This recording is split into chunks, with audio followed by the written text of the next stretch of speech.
പത്തനംതിട്ടയിൽ ഹണി ട്രാപ്പിൽ കുടുക്കി യുവാക്കളെ ക്രൂരമായി മർദ്ദിച്ചതിൽ റിമാൻഡ് റിപ്പോർട്ട് പുറത്ത്. പരാതിക്കാർ അടുത്ത ബന്ധുക്കളെന്ന് റിപ്പോർട്ടിൽ.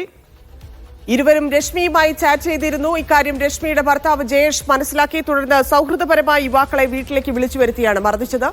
യുവാക്കളുടെ പണവും ഫോണും പ്രതികൾ തട്ടിയെടുത്തു. ജയേഷിന്റെ കൈവശമുള്ള കൂടുതൽ ദൃശ്യങ്ങൾ വീണ്ടെടുക്കാൻ പോലീസ് ശ്രമം ആരംഭിച്ചു. ലിജോ റോളൻസ് ചേർന്നു. ലിജോ, കൂടുതൽ വിവരങ്ങൾ.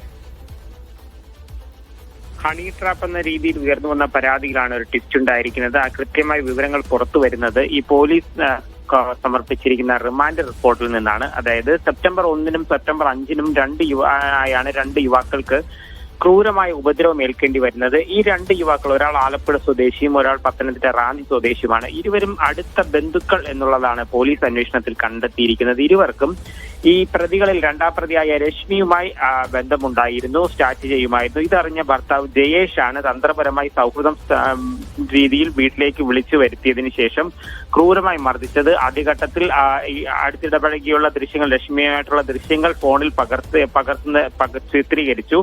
അതിനുശേഷമായിരുന്നു കെട്ടിയിട്ട് ഉൾപ്പെടെയുള്ള ഒരു മർദ്ദനമേൽക്കേണ്ടി വന്നത്. ഇരുമ്പ് ദണ്ടുകൊണ്ട് മർദ്ദനമേറ്റു. മാത്രവുമല്ല, സ്റ്റാപ്ലർ ഉപയോഗിച്ചുകൊണ്ട് ജനേന്ദ്രിയത്തിൽ ഉൾപ്പെടെ പലതവണ, ഏകദേശം 20-ലധികം തവണ ഉപദ്രവിച്ചു എന്നുള്ളതാണ് റിമാൻഡ് റിപ്പോർട്ടിൽ ഉൾപ്പെടെ കൃത്യമായി പറഞ്ഞിരിക്കുന്നത്.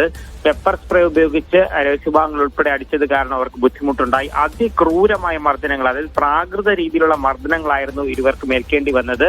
യുവാവിന്റെ ഫോണിൽ യുവാവിൽ സംസാരിച്ചതിൽ നിന്ന് മനസ്സിലാക്കാൻ കഴിയുന്നത് ആദ്യഘട്ടത്തിൽ ഒരു ആത്മാവ് കയറിയ രീതിയിലൊക്കെ ആയിരുന്നു അയാളോട് സംസാരിച്ചതിന് ശേഷമാണ് ഇത്തരത്തിലൊരു മർദ്ദനത്തിലേക്ക് കടന്നതെന്ന് പറഞ്ഞത്. എന്തായാലും അവിടെ നിന്നും ഈ ക്രൂര മർദ്ദനമേറ്റ അവശനിലയിലുള്ള യുവാവിനെ വഴിയിൽ ഉപേക്ഷിച്ചു. തുടർന്ന് ചികിത്സ തേടി ഇരു യുവാക്കളും പോലീസിൽ പരാതി നൽകിയതോടുകൂടെയാണ് ദമ്പതികൾ അറസ്റ്റിലായത്. വിശദമായ പരിശോധന നടത്തുമെന്നുള്ളതാണ് അന്വേഷണ സംഘം അറിയിക്കുന്നത്.